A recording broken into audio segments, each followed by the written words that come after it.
रस है ही नहीं। रस तो हमने ढूंढा है, हमने बनाया है। हमने कैसे, इसमें कितनी मिठास क्यों आती है? गुरु महाराज ने कहा कि इसमें आप हर पल प्रतिपल झूठ बोलते हो, फरेब करते हो, बेईमानी करते हो, झूठ बोलते हो, चोरी करते हो, लालच करते हो, और इससे जो कुछ भी कमाते हो उससे आपको लगता है कि आपका क्षणिक सुख आपको पार कर देगा, और इसलिए आपको लगता है कि संसार बड़ा सुखी है। लेकिन प्रेमियों, संसार बहुत ही दुखी है। ये दुख का सागर है, इसमें कोई सार नहीं, इसलिए इसका नाम संसार कहा है, जिसमें केवल और केवल सत्संग ही सही है। और सत्संग का सार में से अगर आप स निकाल दो तो इस संसार में कोई सार नहीं है। तो प्रेमियों, हम आपको संसार में रहना जरूर है, लेकिन उसमें फंसना नहीं है। गुरु महाराज ने कहा कि आपके लिए मानव तन इस बार रिजर्वेशन हो चुका है, लेकिन अगर आप मेरे कहे रास्ते पर चलोगे तो मैं ये वादा करता हूँ कि मैं 4 जन्म में आपको पार करा दूंगा। यानी कि हमारा 4 जन्म के लिए मानव जन्म रिजर्वेशन हो चुका है। लेकिन कब? जब हम गुरु महाराज से नाम का दान लेंगे, ध्यान भजन सुमिरन करेंगे, मेहनत ईमानदारी से कमाएंगे और उनके बताए हुए आदर्शों का पालन करेंगे तब। तो प्रेमियों, आज इस घोर कलयुग में बाबा जय गुरुदेव जी महाराज हमारे आपके लिए धर्म का संदेश लेकर आए हैं, और हमें बता रहे हैं कि आप भी इस धर्म के कार्य में सहयोग कर दो तो आपका बड़ा सौभाग्य हो जाएगा। मानव तन इसी काम के लिए मिला है कि आप धर्म के कार्य में सहयोग कर दो तो आपकी मानवता आपके अंदर वापस आ जाएगी। लेकिन आज तो हम एक दूसरे पर उंगली उठाने में लगे हैं। गुरु महाराज ने कहा कि जो साकार का प्रचार हम आप लोगों को करने के लिए कहा है, उसका बहुत बड़ा रहस्य है। इस साकार के लिए प्रेमियों ने कितने कितने कठिन परिश्रम किए हैं, और तब जाकर उनको 1 या 2 पुण्य फल प्राप्त मिले हैं। लेकिन गुरु महाराज ने हमारी झोली में भर भर के इसका पुण्य फल डाल दिया है। मैं आपको एक ऐसी बात बताना चाहती हूँ, त्रेता युग की, जो माता शबरी को लेकर है। गुरु महाराज ने ये बात बहुत बार सत्संग में बताई है कि जब ऐसी भावनाएं, ऐसी सात्विकता हर बहन के अंदर, हर भाई के अंदर आ जाएगी कि मानवता के प्रति कितना हमारा विचार अच्छा सच्चा है, कितने दयागार है, कितने दयावान है, तो ये बात हमें और किसी से समझाने की जरूरत नहीं पड़ेगी। जब माता शबरी की शादी होने वाली थी तो उनके पिताजी ने, क्योंकि वो नीच जाति की थी, भिलनी थी, नीच जाति के, और उनकी जाति में ये रिवाज था कि शादी में, बेटी की शादी में भेड़ियों को, बकरियों को मार काट कर उनकी बलि चढ़ाए जाते थे और लोगों को उनका भोग खिलाया जाता था, भोजन बनाकर। अब जब शबरी बड़ी हुई, उनकी शादी का, विवाह का जब प्रस्ताव माता पिता ने रखा तो उनकी शादी की दिन तारीख तय हुआ, और शादी से पहले उनके माता पिता ने भी कहा कि हमारी शबरी की शादी हो रही है, हमें भी दावत देनी चाहिए। तो एक दिन कुछ बकरियों को अपने आंगन में लाकर बांध दिया। अब दूसरे दिन उन बकरियों को काट कर उनकी बलि चढ़ाकर लोगों को भोजन खिलाने वाले थे, दावत देने वाले थे। अब शबरी ने अपने माँ बाप से पूछा कि ये भेड़ बकरियों को क्यों बांध रखा है? तो उनके माता पिता ने कहा कि बेटा, ये तुम्हारी शादी का शुभ संकेत है। शादी करने से पहले हमारे में रिवाज है कि अगर बकरियों को, भेड़ियों को काट कर भोजन बनाकर खिलाया जाए तो वैवाहिक जीवन बड़ा सुखी और संपन्न होता है। अब शबरी थी तो छोटी आयु में, लेकिन बुद्धि से बड़ी विवेक थी, क्योंकि वो बालपन से ही, बचपन से ही भगवान की बड़ी आस्था और पूजा पाठ करती थी। तो उसने अपने बुद्धि से सोचा कि ये कैसे रिवाज है, मेरी शादी हो रही है और मेरी शादी में किसी बेजुबान जानवरों को मार कर काट कर खाया जा रहा है, और उनकी बद्दुआ से मेरी जिंदगी में दुआएं कैसे आएगी, कैसे मेरा वैवाहिक जीवन सफल और सुफल होगा? ये ठीक नहीं है। उसने अपने माँ बाप से कहा कि देखो, मुझे ऐसी शादी नहीं करनी है कि जो मेरी शादी में आप किसी बेजुबान जानवरों की निरपराध हत्या कर दो, जिसका कोई दोष नहीं, कोई अपराध नहीं, कोई गुनाह नहीं। मैं ऐसी शादी नहीं करना चाहती। माँ बाप ने उसे समझाया कि तुम्हें नहीं पता, ये रिवाज परंपरा चलती आ रही है और आगे भी चलती रहेगी। तुम्हें चुपचाप अपने विवाह के लिए तैयार रहना है, बाकी इन सब बातों में नहीं पड़ना है। लेकिन शबरी इस बात को लेकर तैयार नहीं थी कि उसकी शादी में इन बकरियों की बलि चढ़ाई जाए। दिन भर सोचती रही, रात भर सोचती रही, रोती रही कि क्या करूं कि इनकी जीव की हत्या ना हो, इनकी जान बच जाए। ऐसा क्या करूं?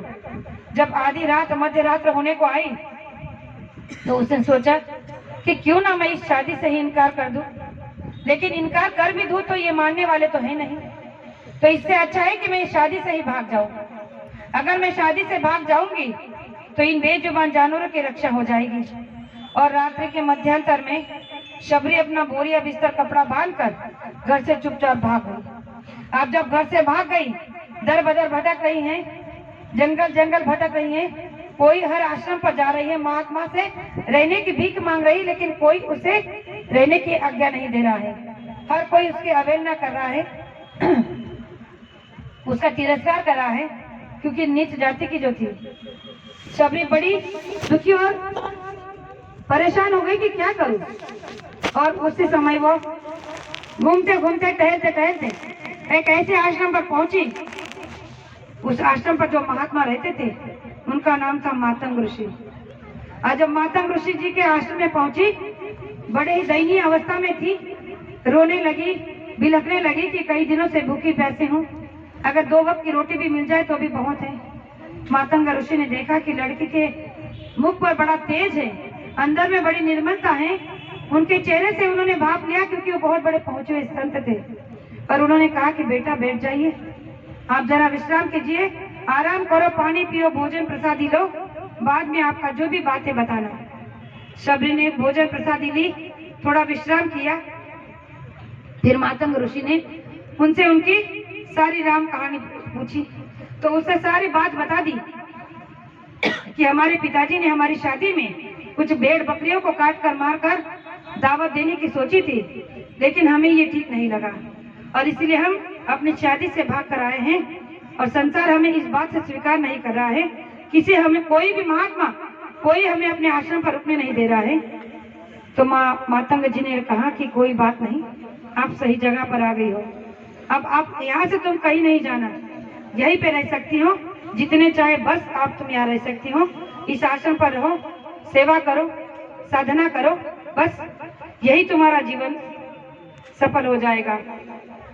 और शबरी उस मातंग ऋषि के आश्रम पर रहने लगी, सुबह शाम सेवा करने लगी, आश्रम की महात्माओं की सबका भोजन भंडारा प्रसादी सारा काम सब वो आश्रम का संभालने लगी और महात्मा के लिए बड़ी ही प्रेम और प्रिय भक्त बन गई। महात्मा जी के लिए शबरी के महात्मा के दिल में शबरी के लिए बड़ी दया और करुणा आ गई कि कितनी प्रेमी अच्छी है, कितनी अच्छी लड़की है, कितने अच्छे संस्कार हैं। और उन्होंने उसके अंदर की भक्ति को, भावना को भाप लिया। और एक दिन ऐसा आया कि मातंग जी का समय पूरा हो गया और जब आखिरी समय उनका हुआ तो उन्होंने शबरी को बुलाकर कहा कि बेटा, अब कुछ ही पलों में मेरा समय पूरा होने वाला है, मैं इस संसार से विदा लेने वाला हूँ, मेरी सांसों की पूंजी खत्म होने वाली है। जैसे ही शबरी ने सुना, बड़ी रोने लगी, बिलखने लगी कि ये आप क्या कर रहे हो? अरे आपके बलबूते पर तो मैं यहाँ थी, इतने वर्षों से अगर मैं यहाँ सेवा कर रही थी, यहाँ पड़ी थी, आपके आशीर्वाद से अगर आप चले जाओगे तो संसार फिर से मुझे अवहेलना करेगी, मुझे मेरा तिरस्कार करेगी, कोई मुझे अपनाएगा नहीं, आप मुझे छोड़कर मत जाइए। और अगर ऐसा है तो मुझे भी आपके साथ में ले चलिए, मैं इस संसार में रहना नहीं चाहती हूँ। तो उसकी भक्ति को देखकर मातंग जी ने उसे आशीर्वाद दिया कि बेटा, तुम्हें डरने की जरूरत नहीं है, मैं तुम्हारी भक्ति से बड़ा खुश हूँ। अरे तुमने जिन जीवों के बारे में सोचा, बेजुबान जानवर के बारे में तुम्हारी इतनी ऊंची और नेक सोच है, तो तुम संसार के लिए क्या कुछ नहीं दे सकती हो। और तुम्हारी भक्ति को देखकर मैं आज तुम्हें एक आशीर्वाद देकर जाना चाहता हूँ कि प्रभु राम एक दिन आकर तुम्हें यहाँ अवश्य दर्शन देंगे, लेकिन तुम अपनी भक्ति पर अडिग रहना, वो अवश्य तुम्हें यहाँ आकर दर्शन देकर जाएंगे। तब शबरी ने ये नहीं पूछा कि कब आएंगे, कितने दिन में आएंगे, कितने साल में आएंगे, बस कहा कि तुम्हारे विश्वास को, तुम्हारी भक्ति को बनाए रखना, वो एक दिन अवश्य तुम्हें दर्शन देने आएंगे। और इतना कहकर उन्होंने अपनी जीवन ज्योति को समाप्त कर लिया। उसके बाद में उस आश्रम को माता शबरी ने बड़े ही अच्छे संस्कारों से संभाला, पाला आने जाने वालों की सेवा सत्कार करते रही और दूसरे दिन से ही प्रण बना लिया कि अगर प्रभु राम मुझे दर्शन देने आने वाले हैं तो मैं इतने बड़े प्रभु की अगर दासी बनने वाली हूँ तो उनका सेवा सत्कार कैसे करूं। सोचने लगी कि क्या करूं, और मुझे तो पता नहीं कि वो कब आएंगे। हो सकता है कल ही आ जाए, हो सकता है आज ही आ जाए, लेकिन मैं उनकी सेवा में कोई कमी नहीं रहना देना चाहती। तो रोज बगीचे में जाती थी, फूल को लाती थी, घर से आंगन तक सारे आंगन को फूलों से बुहार देती थी, मीठे मीठे फल लाकर चक्कर तोड़ के रखती थी कि मेरे प्रभु आएंगे तो उन्हें अच्छे अच्छे फलों का मिष्टान, फलों का भोजन कराऊंगी। ऐसे प्रेमियों साल 2 साल नहीं 60 वर्ष तक चला। कितना? 60 वर्ष की तपस्या माता शबरी की चलती रही। और एक दिन जब प्रभु राम सच में उस कुटिया में आकर माता शबरी को दर्शन दिया तब उनका जीवन धन्य हुआ। तो गुरु महाराज ने कहा कि ये दृष्टांत तो गुरु महाराज ने पहले ही हमें क्यों देकर रखा था, क्योंकि जानते थे कि आगे समय में ऐसा होने वाला है कि उन्होंने कहा था कि जब मैं कुछ लीला खेल के चला जाऊंगा तो आप भ्रमित मत हो जाना, किसी के कहे में मत आ जाना कि गुरु महाराज चले गए। अरे जब अवतारीय शक्ति इस संसार से जा नहीं सकती, ये तो कुलम कुल मालिक है जो तीनों लोग के धनी है, मंडलों के